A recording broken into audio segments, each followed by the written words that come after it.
Assalamualaikum warahmatullahi wabarakatuh. Kembali lagi di channel Info ASN. Kali ini, Info ASN akan kembali membahas prediksi soal dan jawaban formasi operator layanan operasional pada tes P3K, di mana untuk materinya sudah disesuaikan dengan kisi-kisi Menpan RB terbaru. Tonton video ini sampai habis dan semoga bermanfaat. Berikut ini adalah materi pokok formasi operator layanan operasional. Kalian bisa pause video ini untuk bisa membacanya dan mempelajarinya lebih lanjut. Sekarang langsung saja kita ke contoh soalnya. Soal nomor 1. Dalam memberikan layanan peminjaman sarana dan prasarana, apa saja hal yang harus dipastikan oleh operator layanan operasional agar proses berjalan dengan baik? A. Sarana atau prasarana tersedia dalam kondisi baik dan didokumentasikan dengan lengkap sebelum diserahkan. B. Peminjam sudah familiar dengan prosedur penggunaan tanpa perlu instruksi tambahan. C. Peminjam tidak akan meminta perpanjangan waktu peminjaman. D. Sarana atau prasarana dipinjam oleh peminjam dengan alasan yang sesuai. E. Peminjam hanya menggunakan sarana untuk kebutuhan pribadi.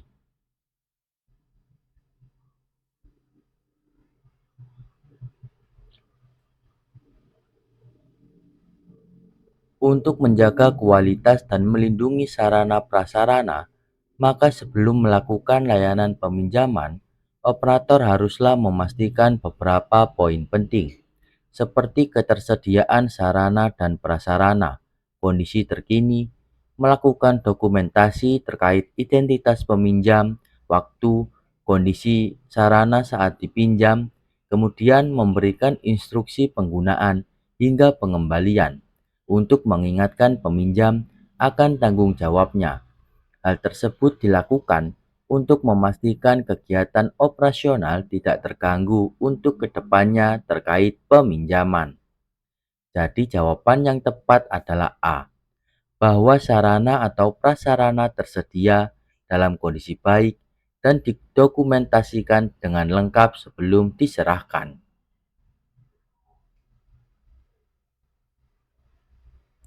Soal nomor 2. Langkah apa yang harus dilakukan oleh operator layanan operasional jika menemukan fasilitas di ruang rapat ada yang rusak sebelum rapat dilaksanakan? A. Menunda rapat hingga fasilitas diperbaiki tanpa mencari solusi alternatif. B. Mengabaikan kerusakan dan tetap membiarkan ruang rapat digunakan. C. Memindahkan semua peralatan tanpa memberitahu peserta rapat dan tanpa mencari alternatif ruang. D. Menunggu atasan datang dan meminta keputusan tanpa melakukan tindakan awal. E. Segera melaporkan kerusakan kepada tim teknis atau pihak yang berwenang untuk perbaikan dan mencari solusi sementara.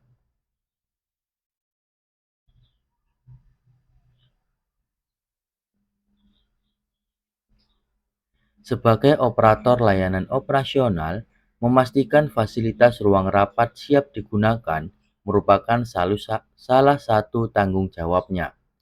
Jika terdapat fasilitas yang rusak sebelum dilaksanakannya rapat, maka yang dapat dilakukan adalah memeriksa tingkat kerusakan, kemudian melaporkan kepada tim teknis agar dapat dilakukan perbaikan dan mencari solusi sementara, atau jika diperlukan dapat diberitahukan kepada peserta rapat untuk tidak menggunakan fasilitas tersebut untuk sementara waktu.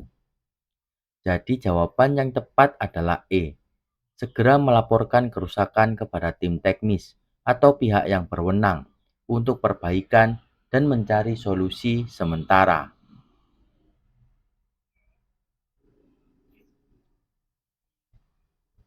Sebelum lanjut, jangan lupa like, komen, dan subscribe. Saya doakan kalian lolos tes BUMN, CPNS, P3K, kedinasan, maupun tes lainnya yang kalian ikuti.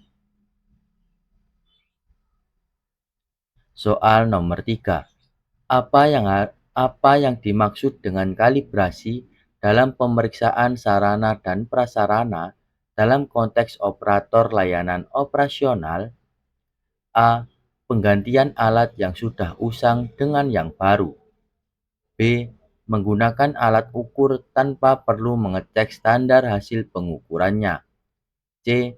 Proses menyesuaikan dan memastikan bahwa alat ukur atau perangkat berfungsi dengan akurasi sesuai standar. D. Memeriksa kondisi fisik perangkat tanpa melakukan pengujian terhadap keakuratan pengukuran. E. Pembersihan dan perawatan rutin pada alat atau perangkat tanpa memperhatikan standar pengukuran.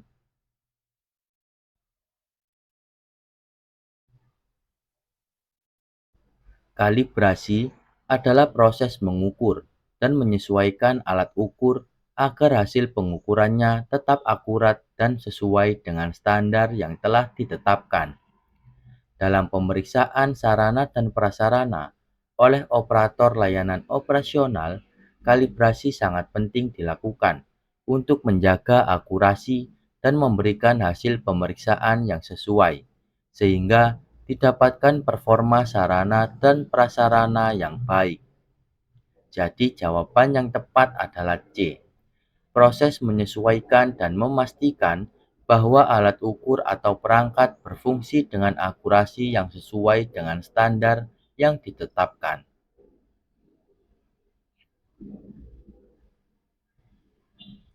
Soal nomor 4. Mengapa tertib administrasi dokumen sarana dan prasarana penting dalam konteks operator layanan operasional? A. Agar operator dapat menyimpan dokumen sebanyak mungkin. B. Karena dokumen hanya digunakan jika ada inspeksi atau audit. C. Untuk menghindari tanggung jawab dalam pengelolaan sarana dan prasarana dengan cara menumpuk dokumen tanpa analisis lebih lanjut. D. Supaya operator tidak perlu melakukan pencatatan manual. E. Untuk memastikan bahwa semua data terkait sarana dan prasarana terdokumentasi dengan baik.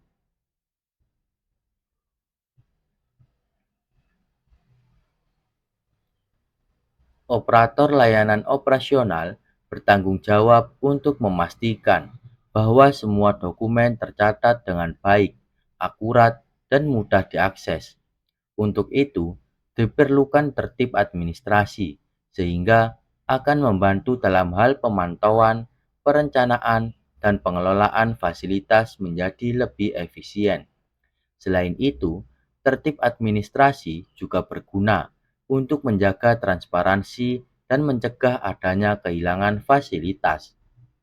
Jadi, jawaban yang tepat adalah E, untuk memastikan bahwa semua data terkait sarana dan prasarana terdokumentasi dengan baik.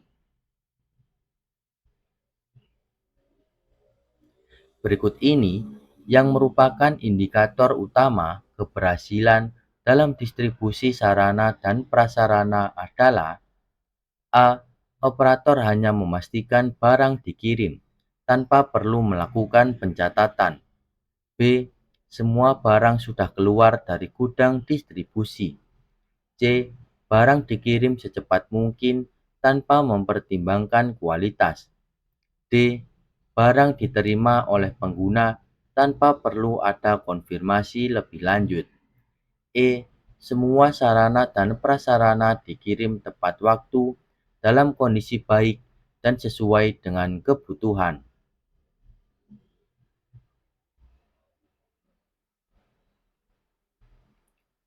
Indikator keberhasilan distribusi sarana dan prasarana oleh operator layanan operasional meliputi beberapa hal.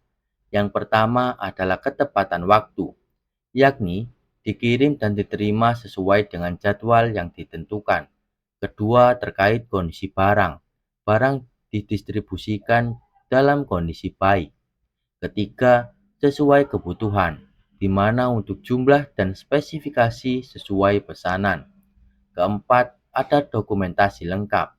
Terkait bukti penerimaan harus lengkap. Kelima, umpan balik penerima barang. Jadi jawaban yang tepat adalah E. Semua sarana dan prasarana dikirim tepat waktu, dalam kondisi baik, dan sesuai dengan kebutuhan.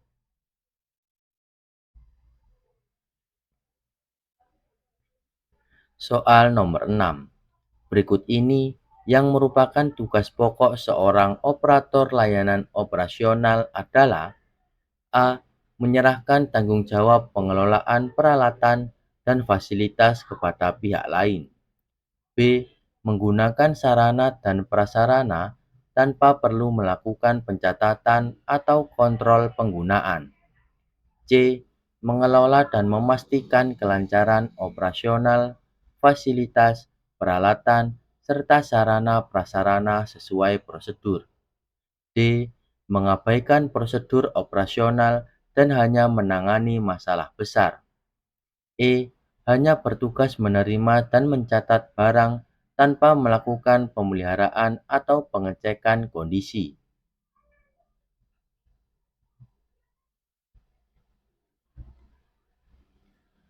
Operator layanan operasional memiliki tugas utama dalam hal pengelolaan dan pemeliharaan fasilitas, peralatan, serta sarana dan prasarana untuk mendukung kelancaran operasional. Berikut ini merupakan tugas pokok operator layanan. Yang pertama, melakukan pemeriksaan dan pemeliharaan fasilitas peralatan. Kedua, melakukan inventarisasi barang operasional. Ketiga, menjalankan prosedur peminjaman. Keempat, memastikan kepatuhan terhadap prosedur operasional. Jadi jawaban yang sesuai adalah C. Mengelola dan memastikan kelancaran operasional fasilitas, peralatan, serta sarana prasarana sesuai dengan prosedur.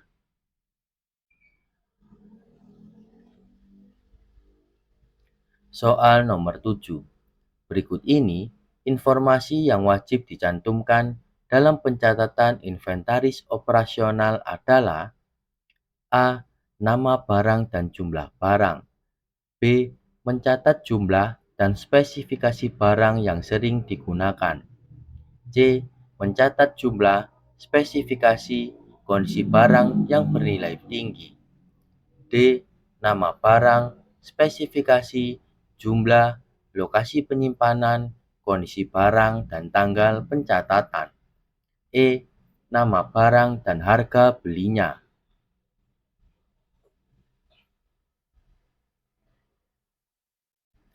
Tujuan dari inventarisasi adalah untuk memastikan bahwa semua aset tercatat dengan jelas agar mudah dalam pengelolaannya. Inventarisasi wajib mencantumkan beberapa informasi berikut ini untuk memudahkan pengelolaannya. Yang pertama, ada nama barang. Kedua, spesifikasi barang. Ketiga, jumlah barang. Keempat, lokasi penyimpanan barang. Kelima, kondisi barang. Dan keenam, tanggal pencatatan inventaris. Jadi jawaban yang tepat adalah D. Nama barang, spesifikasi, jumlah, lokasi penyimpanan, kondisi barang, dan tanggal pencatatan.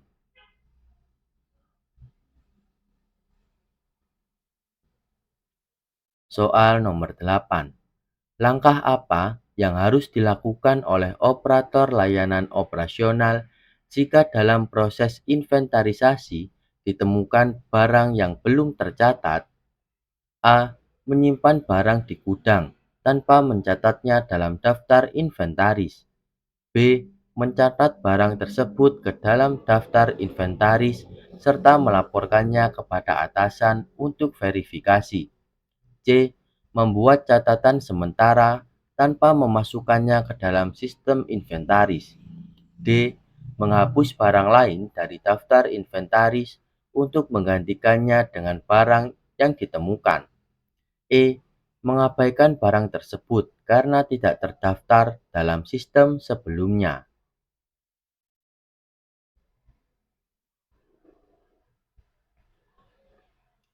Jika ditemukan barang yang belum tercatat dalam inventarisasi, maka langkah yang harus dilakukan adalah dengan melaporkannya kepada atasan atau tim terkait untuk dapat memverifikasi sumber barang. Setelah memastikan bahwa barang tersebut memang bagian dari aset operasional, maka selanjutnya adalah mencatat detail barang tersebut ke dalam laporan inventaris. Jadi jawaban yang tepat adalah B. Mencatat barang tersebut ke dalam daftar inventaris serta melaporkannya kepada atasan untuk proses verifikasi lebih lanjut.